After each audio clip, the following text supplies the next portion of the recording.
Et si la solution pour produire de l'énergie verte était de recouvrir les surfaces aquatiques de panneaux solaires? Sur ce plan d'eau alsacien, une centrale photovoltaïque flottante devrait être installée d'ici la fin de l'année. Et ça représente une production d'électricité pour 6000 foyers à peu près. C'est hors chauffage, donc c'est assez gigantesque. De quoi couvrir 10 fois les besoins en électricité de la commune de Leutenheim à qui le site appartient. Lac, étangs abandonnés, anciens sites industriels. En France, les projets de centrales solaires flottantes se multiplient. Au moins une quarantaine seraient en cours. La première a vu le jour en 2019 à Piolingue, dans le Vaucluse.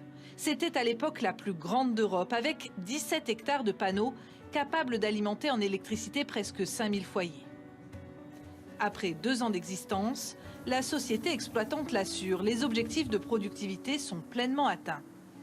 Donc là, vous voyez, on a la production instantanée. Donc on est à 9 MW, quasiment 9,5 MW, ce qui équivaut à peu près à 3000 foyers alimentés à l'instant où on parle. En période hivernale, on est sur ces niveaux-là. Quand on est en pleine période de production l'été, on est aux alentours de 15. Donc là, on aura les 5000 foyers qui seront alimentés par la centrale de Piolingue. Des résultats si encourageants que la centrale solaire de Piolingue s'est agrandie l'été dernier avec 5 hectares supplémentaires, sans que cela ne rencontre de grandes résistances. Dès l'instant où il n'y a pas de nuisance autour, il n'y a pas de problème. Il ne faudrait pas en faire sur tous les plans d'eau non plus, parce que bon... D'un point de vue énergétique, ouais, ça peut être que bénéfique pour toute la commune et les alentours.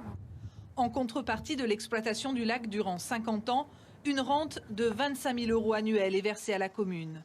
Une aubaine pour faire avancer d'autres projets. Cette centrale nous a permis, en relation avec l'installateur, à créer donc 6 hectares pour installer 6 agriculteurs bio et les pistes cyclables que vous voyez là. Si vous n'aviez pas eu cette centrale photovoltaïque, elle aurait vu le jour dans 5 ou 10 ans, alors que là, elle a pu voir le jour quasiment 2 ans après.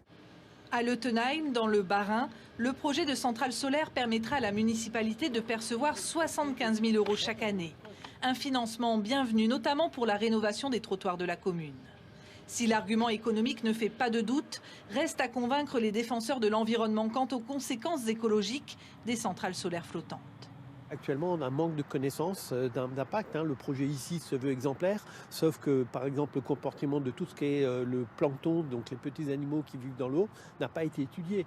Donc on n'a pas d'état des lieux complet.